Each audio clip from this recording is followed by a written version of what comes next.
Department of Agriculture Secretary Francisco Cholo Laurel ang mga tauhan ng Bureau of Plant Industry para gawa ng solusyon ang pagbagsak ng presyo ng carrots sa lalawigan ng Benguet.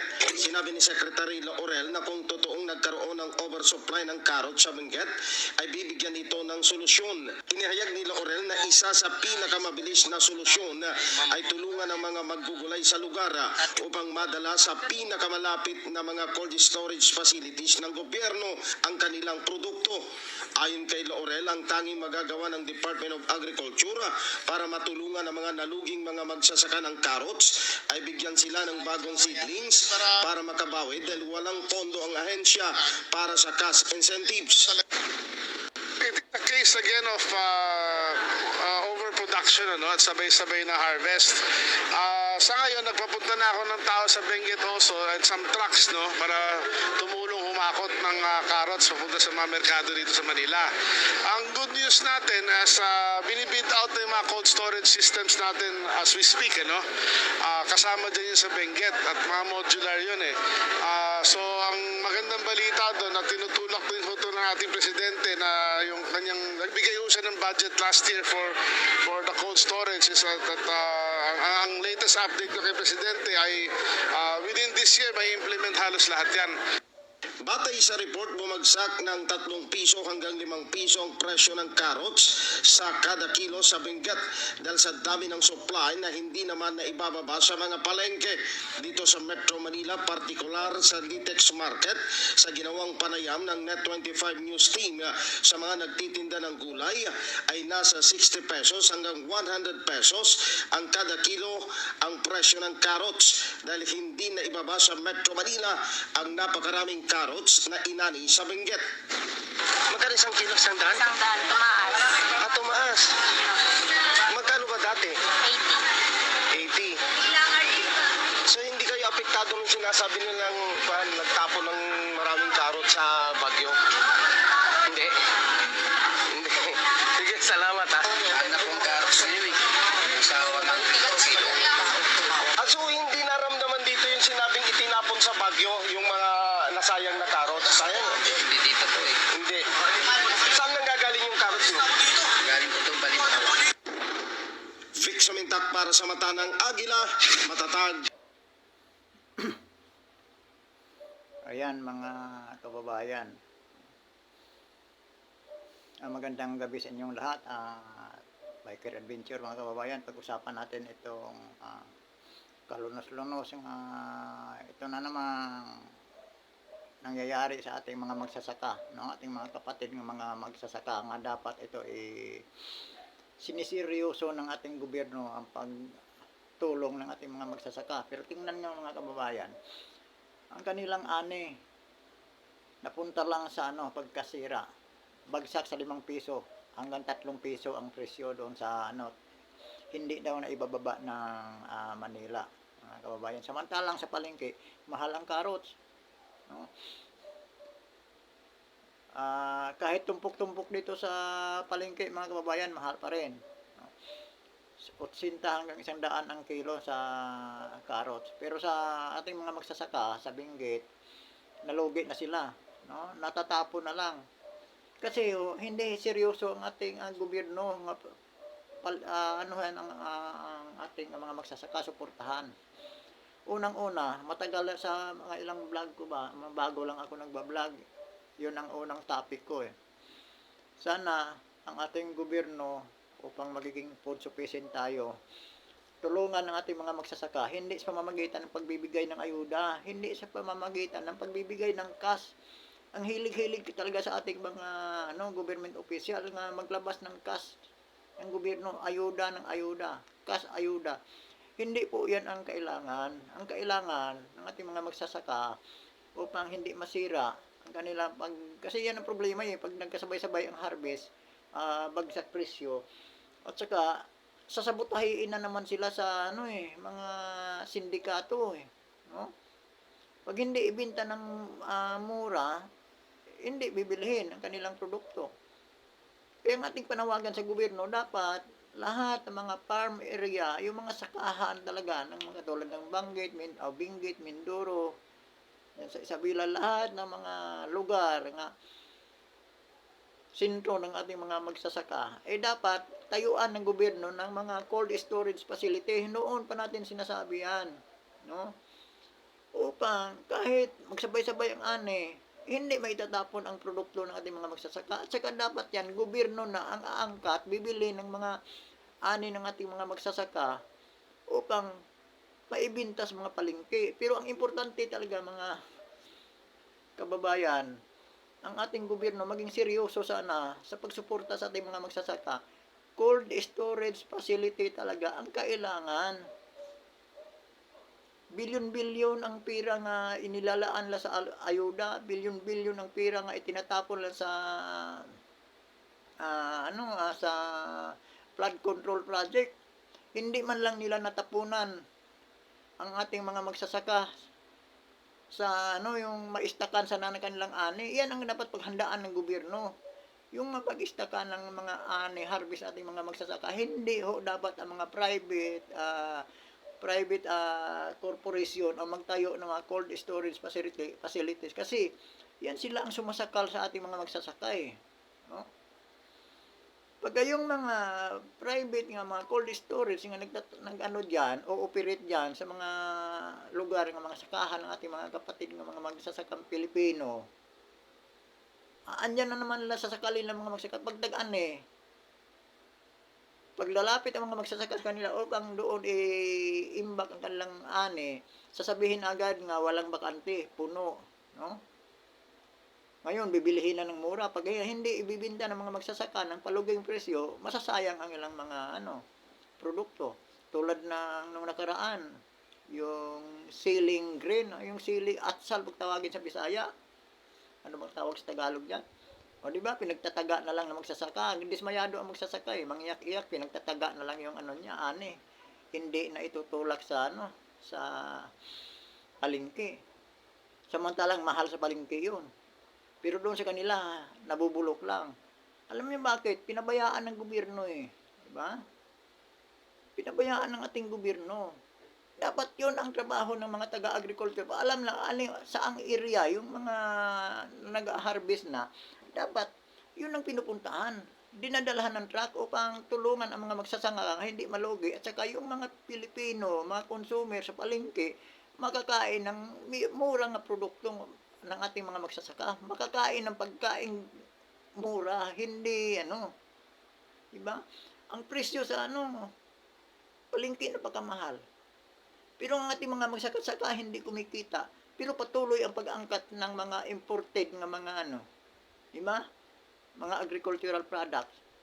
Ang mga local nga harvest, kawawa ang ating mga magsasaka, pinabayaan ng gobyerno kasi ang importante kasi sa ating mga government official, sa ating mga agency ng ating gobyerno ay ang kita, no? Ang kita nila, ang komisyon nila. Kaya gusto nila mga imported kasi may komisyon sila Itong sa local nating mga magsasaka, wala silang diyan. Yan ang una dapat tulungan, mga kababayan. Matagal natin yang pinapanawagan sa gobyerno. Tulungan ang mga magsasaka sa pamamagitan ng paglabas, pagtatayo ng mga cold storage facility upang kahit sabay-sabay ang pag-harvest, mai-imbak nila, mai-preserve kanilang ani at hindi masisira tulad yung mga carrots na yan, no? Kung may matambakan yan, mga cold storage facilities na itinayo ng ating gobyerno para sa mga magsasaka, hindi masasayang yan, no? Hanggang sa unti-unti yang maibaba sa palengke at saka hindi sana ganun kamahal sa palengke ang mga agricultural product katulad ng carrots na yan kung maayos ng ating gobyerno ang sistema. Ang problema kasi sa ating gobyerno, lalong-lalo na sa mga congressman, wala man lang nakapag yan. Panukalang batas nga ang mga bilyon-bilyon nga nilalagay na sa AIC, AKAP, kung ano-ano pang ayuda, hindi man lang naisip nga doon itulong yan sa mga magsasaka. Itatayo yan ng cold storage facilities sa mga magsasaka. Di ba? Yung ilang bilyon na yan nga nilalagay sa AKAP, kung itinulong niya sa ating mga magsasaka, di buong sambayan ng Pilipino makikinabang. Unang-unang ating mga magsasaka. Diba? Hindi sila malulugi. At ang presyo sa palengke, hindi ganun kataas kasi tama ang supply. Tulad niyan, no. Nung nakaraan, kalabasa, napakaganda ang kalabasa. Pinagtataga na lang, dismayado ang magsasaka. Kasi walang maimbakan, hindi maibaba sa sa palengke ang kanilang ani. Ano ba anong ibig sabihin? Ano ba sinabutahe bang ating mga magsasaka? Tapos ang propaganda ng ating gobyerno patungkol sa agriculture natin, napakaganda ng plano, pero plano lang. Hindi na i-execute. Kasi tulad ng bilanggit ngayon ni sekretary ng pangalan noon ano daw si presidente, no? Nga maglagay ng mga storage facility. Aksyon, hindi yung lang, hindi plano. Aksyon, matagal na yung problema na yan sa ating mga magsasaka. Mapapalay man, mapagulay. Wala, nasasayang yung sarili nating anay, pero patuloy ang patuloy ang pag-aangkat ng mga imported. Yan ang maling sistema sa ating gobyerno. Kaya dapat, sa halip na maglabas sila ng, kasi ang nila, ayuda o maglabas ng ilang bilyon ayuda para sa seedling, para hindi makabawi ang ating mga magsasaka. Maglabas ng ilang, yan ang mali ng sistema, hindi yan ang kailangan. Upang hindi malugi ang ating mga magsasaka at hindi na kailangang bigyan pa sila ng pambili ng seedling. Pag kumikita sila, hindi na kailangan maglabas pa ang gobyerno ng ayuda para pambili ng seedling, pambili ng fertilizer, kung sapat ang kanilang kinikita. Iyang problema. Para bang ayaw ng gobyerno nga kikita sila upang patuloy ang taon-taon maglalabas ng ayuda ang gobyerno, kikita si undersecretary, kikita kung sino-sinong Poncio Pilato dyan na nakaupo dyan sa ahensya ng diba? Kung sino ang nadestino dyan sa na yan, dyan sa mga magsasaka. Kasi yun talaga ang gusto nila, ayuda, kas ayuda. Kung tinatayuan na lang yan ng cold storage facilities kahit sa lahat ng mga farm area, di sana, kahit sabay-sabay man mag-harvest ang ating mga magsasaka, walang masisirang produkto. Diba? Walang masisirang ani, walang masisirang gulay. Ganun na lang lagi. Pag may harvest, itatapon. Tapos maglalabas ang gobyerno ng ayuda o ilang bilyong ayuda para sa pambili ng seedling ng mga magsasaka, parang makapagtanim sila uli. O, andyan na nga tayo, magtanim uli. Pagdating ng harvest, ayan, tatapon na naman. Kasi wala mag-istaka, nagkatuwiran, sabay-sabay hindi maibaba sa palengke. Kulang ng tulong, suporta sa ating gobyerno. Ang ating gobyerno, ang tanging alam lang maglabas ng cash upang bigyan ng ayuda ang ating mga magsasaka. Diyan magaling ang ating sa ayuda cash ayuda. Kasi kumikita sila diyan Diba? Kahit hindi man aminin, kumikita. Kaya ang gustong-gusto nila talaga lagi cash ayuda. Yun na lang tanging cash ayuda upang hindi na maglabas ng cash ayuda ang gobyerno. Isang labasan lang, cold storage facilities, suporta sa ating mga magsasaka. Yung mga machinery equipment, okay yon. Andyan na yon kasi hindi naman yan sisira agad, nagagamit taon-taon yan. Yung mga kahit patambakan yun ng mga makinarya sa mga magsasaka, fertilizer, at saka yung mga mga seedling na yan, walang kwenta yan. Pagdating sa harvest, kung itatapon lang kasi hindi mabibinta. Pero kung mayroon talagang maimbakan sa ani, kahit pa magsabay-sabay yan, pag sabay-sabay pag-ani yan, upang hindi mabubulok, kailangan mayroon silang maiimbakan sa kanilang ani. Ang cold storage facility, yan talaga ang pinaka-importante sa ating mga magsasaka. Hindi pa sana pabayaan ng gobyerno. Katulad niyan, sabay-sabay ilang truck yan, nabubulok na lang pagdating sa palengke na pagkamahal. Diba? Kung mapalay man, bibilihin lang sa mga magsasaka ang mura kasi marami silang dahilan upang malugi ang ating mga magsasaka. Kaya walang magsasaka talagang umaasinso, hanggang pagsasaka lang sila. No?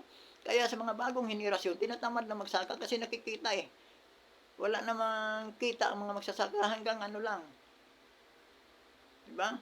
Hindi natutulungan, hindi tulad sa ibang bansa na maunlad ang mga magsasaka kasi suportado ng gobyerno. Sa atin, ayuda ng ayuda, ayuda ng ayuda. Sinong kumikita sa ayuda? Paglabas, pag-release pa lang ng ayuda, tapyas na agad. Pagdating doon sa probinsya, kung saan ano yan, tapyas na naman agad. Lahat kumikita. Ang mapunta sa magsaka, pag galing sa pinakapuno, bilyon. Pagdating doon sa area, farm area, milyon na lang. May distribute sa mga magsasaka, tag 500 na lang. O, di ba? Iyon ang gusto nila eh. Kung seryoso ang ating gobyerno nga tulungan, ang ating mga magsasaka dapat talaga pinakaunang gagawin ang cold storage facilities. Kahit man sabay-sabay mag-ani ang ating mga magsasaka, mayroong maiimbakan ng kanilang mga ani, hindi mabubulok. Kahit hindi man yan mabinta kaagad, unti-unti yang i-deliver sa mga palengke, hindi masisira, hindi katulad niyang sabay-sabay. Ma-stack yan ng ilang araw, nasisira na. Diba? May babayaran pa yung mga magsasaka, may utang pa yung pambili ng fertilizer, inutang pa yung pambili ng seedlings. Paano ngayon yan Lugit, iiyak si magsasaka. Ito naman si gobyerno. Sige, huwag kayong mag-alala. Bibigyan kayo ng tulong, ayuda, cash assistance, ayuda ng ating gobyerno. Ayan na naman si gobyerno. Cash ayuda na naman. Sila ang kumikita kasi. Tuwing naglalabas ng cash ang gobyerno, ang kumikita yung mga namamahala. Aywan ko, si Agriculture Secretary. Kung ano nila dyan. Diba? Walang namumuno sa bawat ahinsa sa gobyerno nga payat. Wala kang makikitang payat. Lahat yan sila talagang halos sumusabog na yung katawan sa sobrang katabaan. Diba? Baguhin ang sistema ng ating gobyerno. Sana naman, wag naman masyadong tulungan, seryosuhin ang pagtulong ng ating mga magsasaka upang magiging food sufficient tayo. Kasi farm area tayo sa Pilipinas eh. Kahit saang lugar ka sa Pilipinas, magtanim, nabubuhay. Tapos, mga Pilipino naghihirap sa pagkain. Ano ba naman yan? Nasa ating mga kinaukulan ang problema. Tingnan mo ang Vietnam. Sa Pilipinas pa sila nag-aral ng pagtatanim sa agriculture. Ngayon, maunlad sila. Tingnan mo ang Thailand. Sa atin natuto yan. Mga Pilipino ang trainer yan sa kanila. Pero ngayon, ang Pilipino na ngayon ang bumibili sa kanilang mga agricultural product. Di ba nakakahiya? Para bang isang teacher, tinuruan ng kanyang estudyante nga magtanim, ganito ang paraan. Noong bandang huli, si teacher naghihirap, si estudyante na ngayon ang kanyang doon na siya bumibili sa sa kanyang estudyante, sa kanyang tinuturuan. Ganun ang nangyari sa Pilipinas eh. Kasi masyadong kurap ang ating mga government official. At maraming salamat mga kaibigan at medyo lumampas na naman ako ulitin ko, ang kailangan lang sa ating gobyerno dapat seryosuhin ang pagtulong sa ating mga magsasaka. Simple lang. Cold storage facility lang ang kailangan ng ating mga magsasaka. Hindi na dapat cash ayuda. Basta ang importante lang, secure yung kanilang nga hindi sila malulugi. Maraming salamat mga kaibigan Biker Adventure YouTube channel. Dito ang ating ride ngayon mga kaibigan patungkol sa ating mga magsasaka, problema ng ating mga magsasaka. Baka sakali lang tayo mga kaibigan nga maririnig ng ating mga kinaukulan upang sa ganun ay matulungan naman nila ang ating mga magsasaka. Huwag naman yung puro kas ayuda lang. Kasi diyan talaga mahilig ang ating gobyerno sa kas ayuda. Lalong-lalo na yung mga congressman. Pagdating sa kas ayuda, ang gagaling nila. Andiyan napunta lahat ng pundo ng Kasi yung pag sinasabi kasing ayuda, kas ayuda, pinto lang kasi yun upang doon nila ilalabas ang pira ng bayan papunta sa bulsa nila. Hindi naman totoo yan eh. Ipamimigay nila sa yung ayuda na yun. Yung sinasabing ayuda, lahat ng klaseng ayuda, pinto lang yun sa pira ng bayan, ilalabas nila sa pamamagitan ng ayuda papunta doon sa bulsa nila. At maraming salamat, magandang gabi sa inyong lahat at maraming salamat sa aking mga viewers at saka sa aking mga subscriber at magandang gabi sa inyong lahat mga kaibigan.